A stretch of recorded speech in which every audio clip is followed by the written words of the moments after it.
kamu terus mengisi dirimu, kamu justru sedang menjauh dari kebenaran.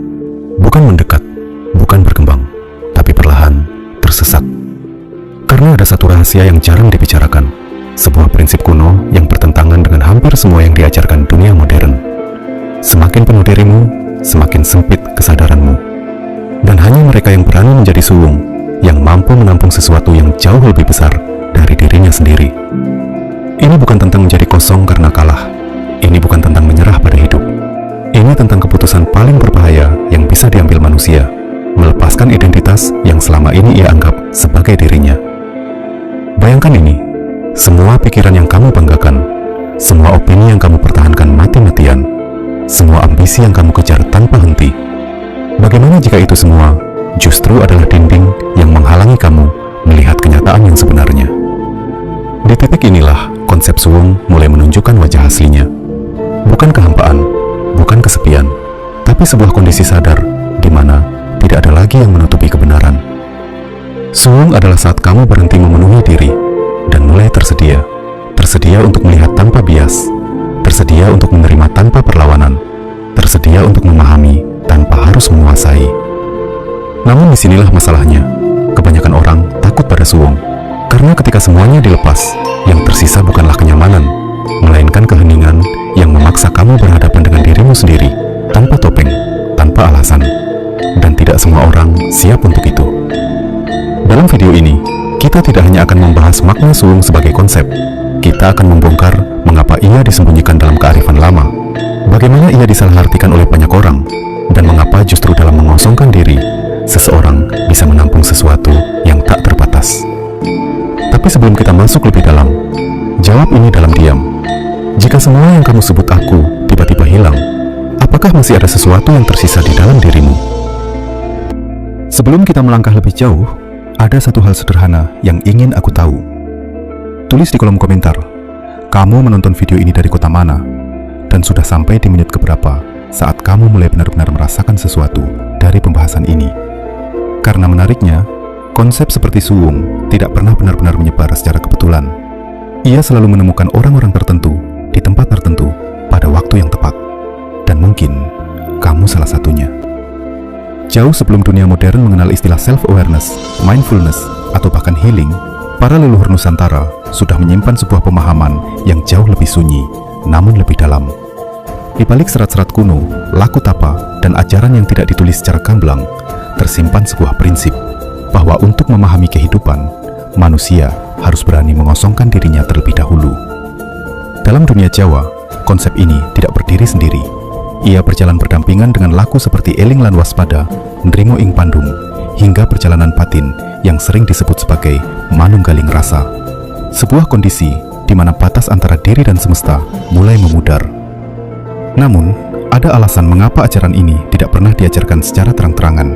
Karena suwung bukan ilmu yang bisa dipahami hanya dengan logika. Ia harus dialami, dan lebih dari itu, ia bisa berbahaya bagi mereka yang belum siap. Dalam beberapa naskah lama, diceritakan bahwa para pencari ilmu yang terlalu cepat mengosongkan diri tanpa fondasi yang kuat, justru kehilangan arah. Mereka tidak menemukan kebijaksanaan, melainkan kehampaan yang membingungkan. Disinilah letak salah pahaman terbesar. Banyak orang mengira suwung adalah tujuan akhir. Padahal bagi para leluhur, suwung hanyalah gerbang. Gerbang menuju sesuatu yang lebih luas, lebih dalam, dan tidak bisa dijelaskan sepenuhnya dengan kata-kata. Jika kita menelusuri lebih jauh, jejak konsep ini juga muncul dalam berbagai peradaban lain. Dalam tradisi Timur Tengah, ada gagasan tentang membersihkan hati dari selain Yang Maha, bukan untuk menjadi kosong, tapi agar hati menjadi wadah yang jernih. Dalam filsafat Timur lainnya, ada pemahaman tentang kekosongan sebagai sumber dari segala bentuk. Semua mengarah pada satu pola yang sama, bahwa kebenaran tertinggi tidak pernah bisa masuk ke dalam diri yang penuh. Namun seiring waktu, makna ini mulai bergeser. Di era modern, manusia diajarkan untuk terus mengisi diri dengan informasi, identitas, pencapaian, bahkan citra diri yang dipoles tanpa henti. Kekosongan dianggap sebagai kelemahan. Diam dianggap tidak produktif. Melepaskan dianggap kalah. Akibatnya, suwung kehilangan maknanya. Ia direduksi menjadi sekadar sepi, atau lebih parah lagi, disamakan dengan keputusasaan. Padahal, suwung yang sejati bukanlah kosong karena tidak punya apa-apa, melainkan kosong karena tidak lagi dikuasai oleh apapun. Dan mungkin inilah mengapa ajaran ini terasa seperti hilang. Bukan karena benar-benar lenyap, tetapi karena terlalu sederhana untuk diterima oleh pikiran yang sudah terlalu penuh. Sekarang, sebelum kita masuk lebih dalam, izinkan dirimu melakukan sesuatu yang sederhana. Tidak perlu buru-buru memahami, tidak perlu menyimpulkan. Cukup dengarkan. Biarkan kata-kata ini mengalir tanpa kamu lawan, tanpa kamu analisis terlalu cepat. Karena semakin kamu tenang, semakin jelas sesuatu akan mulai terbuka dengan sendirinya. Suwung bukan sesuatu yang bisa kamu lakukan dengan paksa.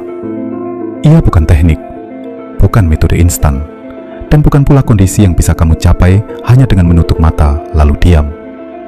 Suwung adalah keadaan yang muncul ketika segala yang tidak perlu mulai gugur dengan sendirinya. Bayangkan langit. Langit tidak pernah benar-benar berubah. Yang berubah hanyalah awan yang datang dan pergi. Pikiranmu adalah awan itu. Setiap kekhawatiran, setiap ambisi, setiap penilaian terhadap diri sendiri dan orang lain, semuanya hanyalah lapisan yang terus bergerak menutupi sesuatu yang sebenarnya sudah ada sejak awal. Dan yang jarang disadari, kebanyakan manusia mengira bahwa mereka adalah awan itu. Mereka mengira bahwa mereka adalah pikiran mereka. Mereka mengira bahwa identitas yang mereka bangun, nama, status, cerita hidup, itulah aku yang sebenarnya. Padahal, dalam keheningan yang cukup dalam, kamu akan mulai melihat sesuatu yang berbeda. Ada bagian dalam dirimu yang hanya menyaksikan. Ia tidak bereaksi. Ia tidak menilai, ia tidak terburu-buru. Dan bagian itulah yang mulai terasa saat kamu mendekati suwung. Namun disinilah jebakan halusnya. Banyak orang ketika mulai memahami ini, justru mencoba mengosongkan pikiran secara paksa. Mereka melawan setiap pikiran yang muncul. Mereka berusaha diam dengan keras. Dan tanpa sadar, itu justru bentuk lain dari keterikatan. Karena selama masih ada usaha untuk mengosongkan, berarti masih ada sesuatu yang ingin mengendalikan. Suwung tidak lahir dari kontrol, ia lahir dari pelepasan. Seperti air keruh yang dibiarkan diam, perlahan akan menjadi jernih tanpa harus diaduk.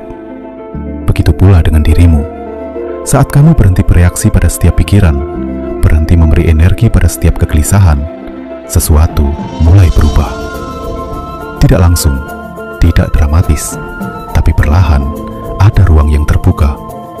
Ruang di mana kamu tidak lagi terseret oleh isi kepalamu sendiri. Dan di ruang itulah kesadaran mulai meluas. Sekarang perhatikan ini dengan jujur. Berapa banyak keputusan dalam hidupmu yang sebenarnya bukan datang dari kejernihan, tapi dari kebisingan dalam dirimu? Berapa banyak kata yang kamu ucapkan hanya untuk menutupi ketidaknyamanan dalam diam? Inilah alasan mengapa suwung terasa menakutkan.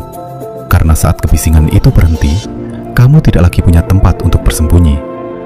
Namun justru disitulah sesuatu yang selama ini kamu cari mulai mendekat. Jadi untuk beberapa menit ke depan, tidak perlu kemana-mana. Biarkan dirimu tetap di sini, tetap tenang, dan perhatikan apa yang mulai berubah tanpa kamu paksa. Karena semakin kamu tidak berusaha menggenggam, semakin banyak yang bisa kamu sadari. Sekarang, kita masuk ke lapisan yang lebih dalam. Di titik ini, banyak orang mulai bertanya, jika suwung adalah tentang melepaskan, lalu apa yang sebenarnya tersisa? Apakah manusia tidak akan kehilangan arah, kehilangan tujuan, atau bahkan kehilangan dirinya sendiri? Disinilah paradoks itu muncul.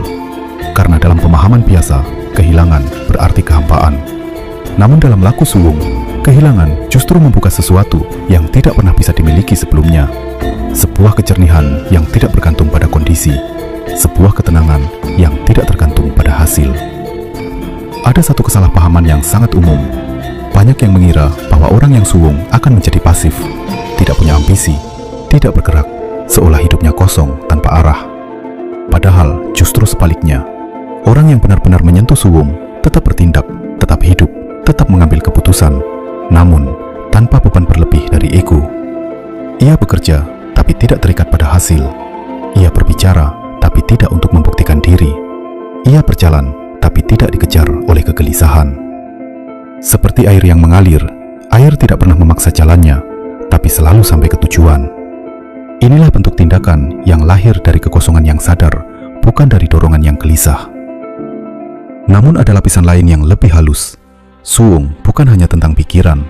Ia juga menyentuh sesuatu yang lebih dalam, yang sering disebut sebagai rasa memiliki. Selama ini, manusia hidup dengan keyakinan, ini milikku, ini diriku, ini hasil usahaku. Dan tanpa disadari, semua itu menciptakan beban yang terus dibawa kemana-mana. Takut kehilangan, takut gagal, takut tidak dianggap. Padahal, saat semua itu mulai dilepaskan, bukan berarti kamu kehilangan segalanya. Justru, kamu mulai melihat bahwa banyak hal tidak pernah benar-benar bisa dimiliki sejak awal. Dan dari situlah muncul kebebasan yang aneh, bebas tanpa harus pergi kemana-mana. Sekarang aku ingin kamu berhenti sejenak dan jujur pada dirimu sendiri. Dari semua yang kita bahas sejauh ini, bagian mana yang paling terasa mengganggu atau justru paling membuka cara pandangmu? Kalau kamu bersedia, tuliskan di kolom komentar. Apakah menurutmu mengosongkan diri itu sesuatu yang menenangkan atau justru menakutkan? Tidak ada jawaban benar atau salah, karena seringkali jawabanmu hari ini adalah cerminan dari seberapa penuh dirimu saat ini. Dan menariknya, dengan kamu menuliskan itu, kamu sebenarnya sedang mulai menyadari. Kembali ke inti, suung bukan berarti kamu harus menjauh dari dunia, bukan berarti meninggalkan kehidupan, tanggung jawab, atau peran yang kamu jalani. Suung adalah cara baru untuk hadir. Hadir tanpa beban berlebih, hadir tanpa harus selalu menjadi sesuatu. Namun, ada satu hal yang jarang diungkapkan. Semakin dalam seseorang masuk ke dalam suung, semakin ia menyadari bahwa dirinya bukan pusat dari segalanya. Dan bagi sebagian orang, ini adalah hal yang paling sulit diterima. Karena ego selalu ingin menjadi penting, selalu ingin diakui, selalu ingin ada. Sementara suung perlahan menghapus kebutuhan itu, bukan dengan kekerasan, tapi dengan keheningan. Dan di titik itulah pertanyaan yang lebih dalam mulai muncul. Jika kamu tidak lagi didefinisikan oleh pikiranmu, tidak oleh ambisimu, tidak oleh apa yang kamu miliki, lalu apa yang sebenarnya tetap tinggal? Sekarang, mungkin tanpa kamu sadari, ada bagian dalam dirimu yang mulai merasa, ini yang selama ini aku cari. Bukan jawaban yang rumit, bukan teori yang berat, tapi sebuah cara untuk akhirnya merasa lega di dalam diri sendiri. Dan kabar baiknya, suung bukan sesuatu yang jauh. Ia bukan milik orang tertentu, bukan juga sesuatu yang hanya bisa dicapai oleh mereka yang khusus. Suung bisa mulai kamu rasakan dari hidupmu yang sekarang, tanpa harus meninggalkan apapun. Mulai dari hal yang paling sederhana. Di tengah aktivitasmu hari ini, coba perhatikan berapa sering kamu bereaksi secara otomatis. Ada pesan masuk, langsung gelisah. Ada masalah kecil, langsung overthinking. Ada penilaian orang lain, langsung ingin membela diri. Disitulah pintu pertama suung sebenarnya terbuka. Bukan dengan menghilangkan semua itu, tapi dengan tidak langsung ikut terbawa. Cukup beri jeda, satu tarikan napas, satu momen diam. Dan di jeda kecil itu, kamu sedang belajar tidak penuh. Langkah berikutnya lebih halus. Mulai sadari isi kepalamu tanpa harus mempercayainya. Pikiran akan terus muncul tentang masa lalu, masa depan, ketakutan, keinginan. Tapi kali ini, jangan langsung kamu ikuti. Bayangkan kamu duduk di tepi jalan, dan pikiran-pikiran itu hanyalah kendaraan yang lewat. Tidak semua harus kamu tumpangi. Semakin kamu membiarkan mereka lewat, semakin ruang dalam dirimu terasa luas. Dan tanpa kamu sadari, ketenangan yang selama ini kamu kejar mulai datang dengan sendirinya. Sekarang, dengarkan ini baik-baik. Banyak orang mencari ketenangan dengan menambah sesuatu. Hiburan, validasi, pencapaian, bahkan pelarian. Tapi suung mengajarkan hal yang berbeda. Ketenangan bukan datang dari apa yang kamu tambahkan, melainkan dari apa yang kamu lepaskan. Dan mungkin inilah solusi yang selama ini kamu butuhkan. Bukan hidup baru, bukan identitas baru, tapi cara baru dalam menjalani dirimu yang sekarang. Namun tentu saja akan ada tantangan. Di awal, diam terasa tidak nyaman. Pikiran justru terasa semakin ramai. Dan kamu mungkin merasa ini tidak berhasil. Padahal justru itu tanda bahwa kamu mulai melihat sesuatu yang selama ini tertutup. Jangan dilawan, jangan dipaksa hilang. Biarkan saja dan tetap sadar. Karena suwung bukan tentang menghilangkan isi, tapi tidak lagi dikuasai oleh isi itu. Coba mulai dari hari ini, saat kamu sendiri, jangan langsung mencari distraksi. Saat kamu lelah, jangan langsung lari. Saat kamu gelisah, jangan langsung bereaksi. Duduk sebentar, rasakan, amati, dan lihat bagaimana perlahan sesuatu dalam dirimu mulai berubah. Lebih tenang, lebih jernih, lebih ringan. Dan mungkin tanpa kamu sadari, yang selama ini kamu cari kemana-mana, ketenangan, kejelasan, bahkan rasa cukup, tidak pernah benar-benar pergi. Ia hanya tertutup oleh dirimu yang terlalu penuh. Dan sekarang, kamu mulai tahu caranya membuka kembali ruang itu. Pada akhirnya, suwung bukan tentang menjadi kosong dalam arti kehilangan skalanya. Ia adalah keberanian untuk berhenti menumpuk, berhenti memenuhi diri dengan hal-hal yang sebenarnya tidak pernah benar-benar kamu butuhkan, berhenti mengejar tanpa arah, berhenti melekat pada sesuatu yang sejak awal tidak pernah bisa kamu genggam sepenuhnya. Dan justru di titik itulah, sesuatu yang lebih jernih mulai muncul, bukan dari luar, tapi dari dalam. Kamu mulai melihat tanpa distorsi, kamu mulai merasa tanpa beban berlebih, dan perlahan, hidup tidak lagi terasa seperti sesuatu yang harus dilawan, melainkan sesuatu yang bisa kamu jalani dengan sadar. Suwung mengajarkan satu hal yang sederhana, tapi jarang dipahami, bahwa ruang yang kosong bukanlah kehampaan. Ia adalah kemungkinan untuk memahami lebih dalam, kemungkinan untuk hidup lebih ringan, kemungkinan untuk menjadi tanpa harus berpura-pura menjadi apapun. Dan mungkin inilah yang selama ini terlewat. Kita sibuk mencari jawaban keluar, padahal kunci untuk melihat semuanya dengan jelas justru ada saat kita berani diam. Sekarang, sebelum kamu menutup video ini, coba rasakan dirimu sejenak, tanpa distraksi, tanpa suara tambahan, tanpa keinginan untuk segera berpindah. Apakah ada sedikit ruang yang terasa berbeda? Lebih tenang? Atau justru lebih jujur? Jika iya, jangan abaikan itu. Karena bisa jadi, itu adalah awal dari sesuatu yang lebih besar. Dan jika kamu merasa video ini berbicara kepadamu, bukan hanya di pikiran, tapi sampai ke dalam, luangkan waktu untuk menuliskan apa yang kamu rasakan di kolom komentar. Bukan untuk orang lain, tapi sebagai jejak bahwa kamu pernah sampai di titik ini. Dan jika kamu ingin terus menjelajahi pemahaman seperti ini, yang tidak hanya untuk didengar, tapi untuk dialami, tetaplah di sini. Karena mungkin perjalanan ini baru saja dimulai. Sekarang pertanyaannya tinggal satu. Jika kamu sudah tahu bahwa ketenangan lahir dari mengosongkan, apakah kamu berani untuk benar-benar melepaskan? Pernahkah Anda merasa hilang di tengah kekacauan dunia ini? Temukan kembali getaran dalam diri Anda. Tempat di mana kedamaian dan kekuatan sejati berada. Biarkan energi positif mengalir, menyatu kembali dengan alam semesta. Vibrasi Caksuki. Selalu bersyukur menarik keajaiban. Positive mind, positive energy, positive life.